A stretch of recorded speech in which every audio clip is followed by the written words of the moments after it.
Hi, I'm Ann Marie Ronsman. I'm the training manager here at CASA, and I just wanted to touch base today with all of our advocates and talk about strategies for a successful summer. For lots of us, we remember a really wonderful summer, a time where we don't have a lot of structure and it's very carefree, and for our kids, that is not the way that they feel about summer. The transition for kids from the structure of school to the unstructuredness of summer is very, very scary sometimes for kids from hard places. And we want to make sure as advocates that we're talking with foster parents and kinship placements about preparing for summer and putting some strategies in place so that they can have a successful summer. We have lots of placements for kids break down in the summer, and part of that is because of the lack of structure.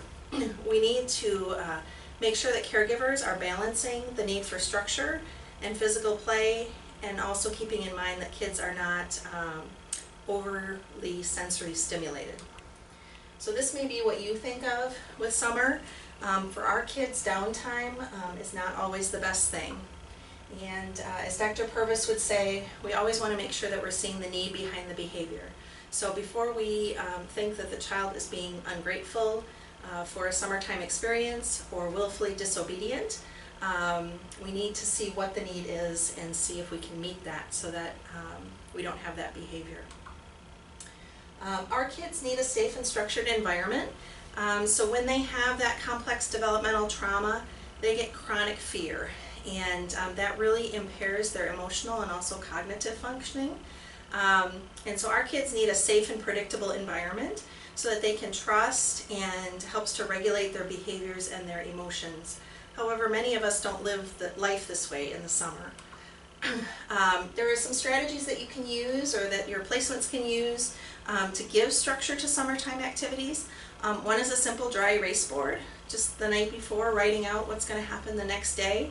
You know, we're going to have breakfast at 8, and then at 9 o'clock we're going to go to the pool until 11, and then at noon we're going to come home and we're going to have lunch, and then we're going to have some quiet reading time, or whatever that schedule is. That will help the child to know what's happening and make the day predictable. You can also do that with a weekly calendar, and also a calendar for the whole summer. So what weeks are we going on vacation? What day might we go to the zoo? Helps them to kind of have an overview of what's going to be happening. Every day or week, if possible, should follow a similar schedule. So, you know, on Sundays we go to church, and then afterwards we go to the community pool. And on Mondays we go to the library in the morning, and then we go to the park. So that they can get into a rhythm similar to what they have at school. If placements work, day camps are great options. If there's a camp that they can go to every week all summer, may seem a little repetitive to us, but to them it will give them structure and help them to feel safe. We want to recognize that summer is actually a major life transition for kids. And for our kids, they've experienced so much loss already, and now they're going to be experiencing more loss. They're losing teachers and friends.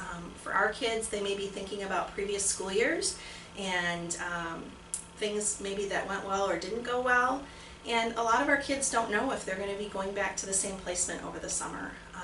And so that's very hard for them. We want to make sure that we're giving them the opportunity to talk about that and to process those emotions.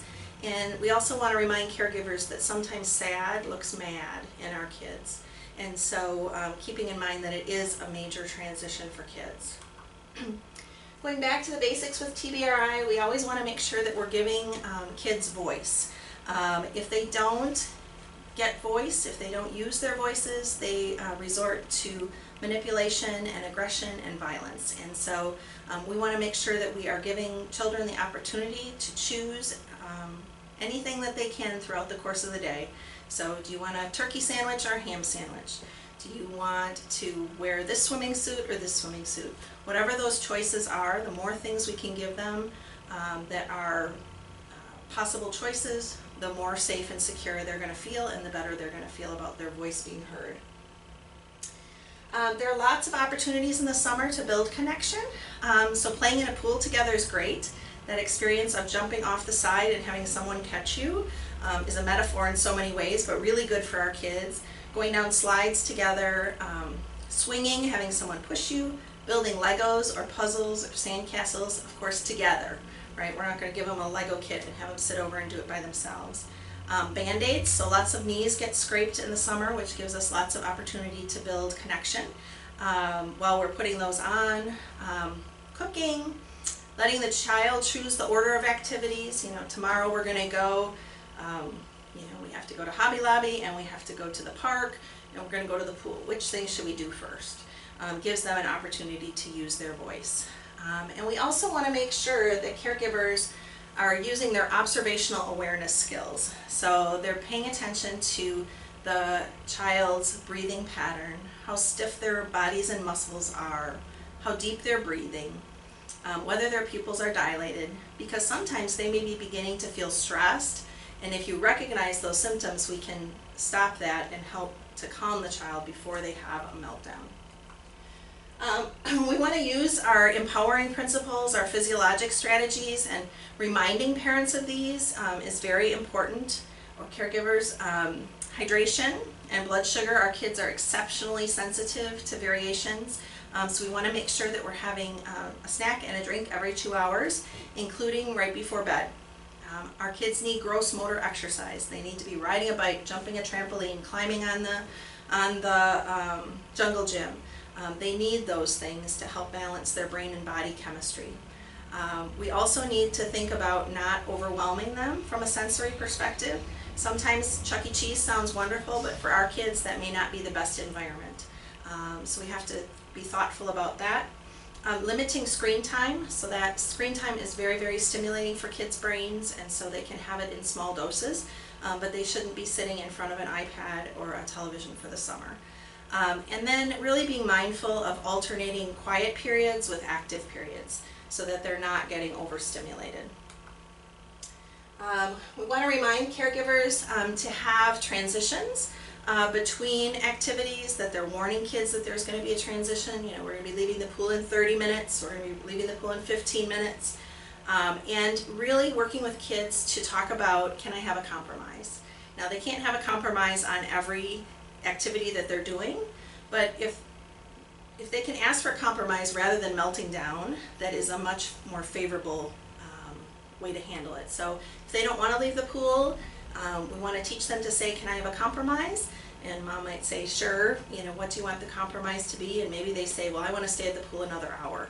And mom says, well, you know, I can't do that because I have to go home and make dinner, but how about we stay an extra 10 minutes? The child feels that they got their voice heard, and they got some of what they want, and mom avoided a meltdown. And just encouraging the child to use their voice and ask for what they need. Other empowering principles, sleep. Sleep over the summer, maybe they're traveling or staying in different places. Those weighted blankets are fabulous, and also a bedtime routine. Sometimes we get away from that in the summer because we're doing different activities, so really helping caregivers to keep that in mind. And then we want to make sure that they're getting physical activity because that decreases the stress chemical cortisol and also helps to limit negative behaviors.